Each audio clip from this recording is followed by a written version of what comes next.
చెట్టు నీడ కూడా నాదే అని పాపయ్య శివయ్యతో అన్నాడు. దీనికి శివయ్య క్షమించు అయ్యా అని అన్నాడు. శివయ్య క్షమించమని ఎందుకన్నాడో, ఈ శివయ్య ఎవరో పాపయ్య ఎవరో తెలుసుకుందాం. ఈ కథలో ఏం జరిగిందో తెలుసుకుందాం. బడిక్షలు కాడంతో పిల్లలందరూ చెట్టు దగ్గర ఆడుకుంటున్నారు. కోతుకొమ్మచ్చి ఆడుకుంటున్నారు. చింతకాయ పులుపు చెట్టెక్కి దులుపు అనుకుంటూ ఆడుకుంటున్నారు. ఆ చెట్టు దగ్గర ఒక పెద్ద ఇల్లు ఉంది. అది పిసినారి పాపయ్య ఇల్లు. ఆ పిసినారి పాపయ్య పిల్లికి కూడా బిచ్చం పెట్టడు. అట్లాగే ఎవరిని దగ్గరికి రానివ్వడు. తర్వాత ఏం జరిగిందో నీడ ఖరీదు అనే కథలో తెలుసుకుందాం.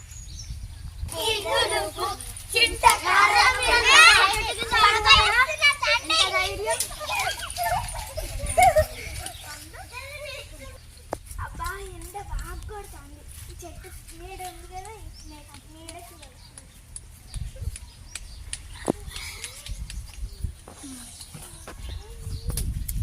ఎవర్రా మీరంతా నా చెట్టు కింద ఆడుకుంటారు? ఎంత ధైర్యం!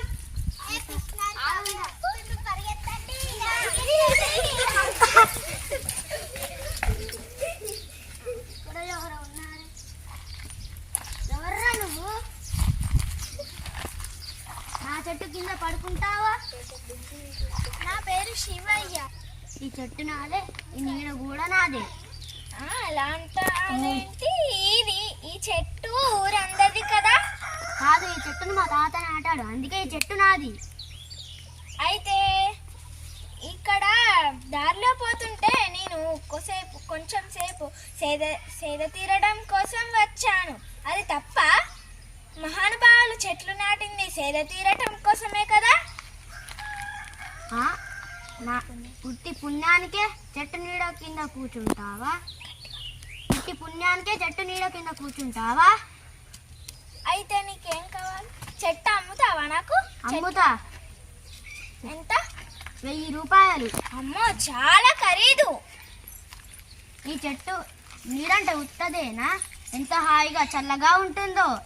ఈ నీడ అనుకోవడానికి ఎంతమంది ఉన్నారో.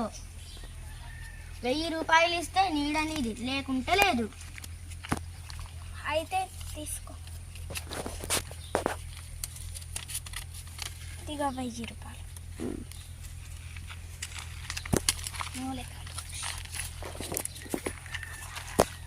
అమ్మో, 1000 రూపాయలు దొరికాయి. నీడనుకోనే తెలియక వాడు కూడా ఉంటాడా? అయ్యో, నీడెక్కడికి వెళ్ళింది కదా, నీకు కూడా ఇక్కడికి వెళ్ళి కూర్చుంటా. ఇదేమిటి ఇక్కడికి వచ్చావు? ఈ చెట్టు నీడ నాకు అమ్మావు కదా, నేను కొనుక్కున్నాను. ఈ చెట్టు నీడ ఎక్కడికి పడితే నేను కూడా అక్కడికి వచ్చి కూర్చుంటాను. వెళ్ళు ఇక్కడ నుంచి దయచేయి, వెళ్ళిపో. అలా ఎలా వెళ్తాను?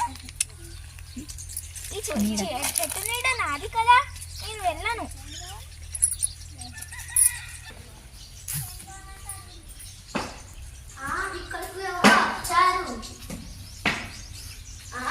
ఇంకేంటి అడుగుకి వచ్చేసావు?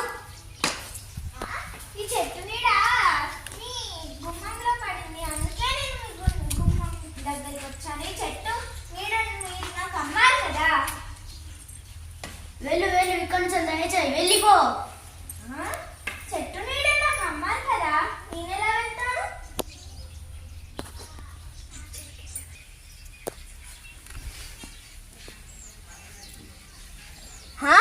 ఇదేమిటి మళ్ళీ ఇక్కడికి వచ్చావు? నా కూరగాయలన్నీ తెంపుతున్నావు. ఎందుకు నా కూరగాయలన్నీ తెంపుతున్నావు? ఈ నీడ ఇక్కడికి పడింది కాబట్టి నేను ఇక్కడికి వచ్చి తెంపుకుంటున్నాను. నా నీడ ఎక్కడికి వస్తే నేను కూడా అక్కడికి వచ్చి కూరగాయల పండ్లు తెంపుకుంటాను.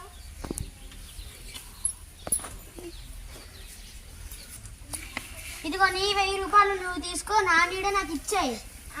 ఈ నీడ నమ్మే ఉద్దేశం నాకు లేదు, నేను ఇవ్వను. నెక్స్ట్ డే అయ్యో రామా, ఈయన నా కూరగాయలన్నీ చంపుతున్నాడు. ఎలాగైనా ఈయనను విడిపించుకోవాలి. నేను గట్టెక్కాలి. ప్రతిరోజు శివయ్య పాపయ్య తోటలోకి వచ్చి పండ్లు కూరగాయలు తెంపుతాడు. అప్పుడు పాపయ్యకు ఏమీ అర్థం కాక గ్రామ పెద్ద దగ్గరికి వెళుతారు. వెళ్ళి గ్రామ పెద్దకి ఫిర్యాదు చేస్తారు. అయ్యో, మళ్ళా తెంపుతున్నావా? పద గ్రామ పెద్ద దగ్గరికి వెళ్దాం. సరే, నాకేం భయం. నమస్కారం అయ్యా. నమస్కారం. నమస్కారం. నేను ఈ శివయ్య అనే వ్యక్తికి నా చెట్టు నీడ అమ్మాను. అమ్మాడు, నేను కూడా సరైనదే కదా.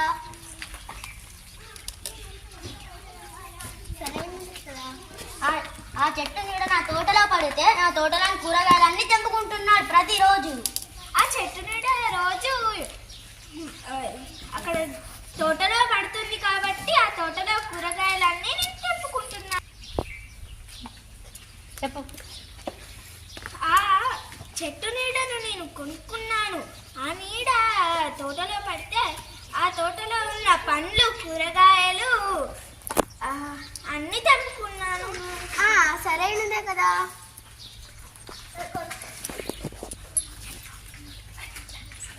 మరి ఎట్లా?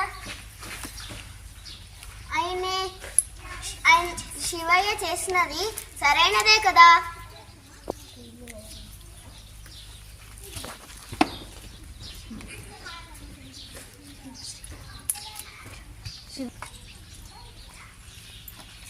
నువ్వు బాధపడకు పాపయ్య. శివయ్య పైసలు శివయ్యకి ఇచ్చేసాయి. నీ నీడ నీకు ఉంటుంది. పాపయ్య, బాధపడకు. నీ చెట్టు నీదే, చెట్టు నీడ కూడా నీదే. నీలో మార్పు కోసమే ఇలా చేశాను. కృతజ్ఞతలు.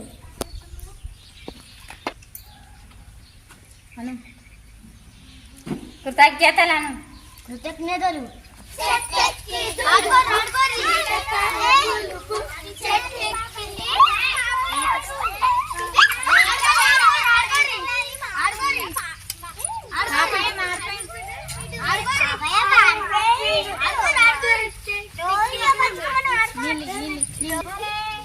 పాపయ్యలో మార్పు వచ్చిందని రోజు మనం ఇక్కడికి వచ్చి ఆడుకోవాలి.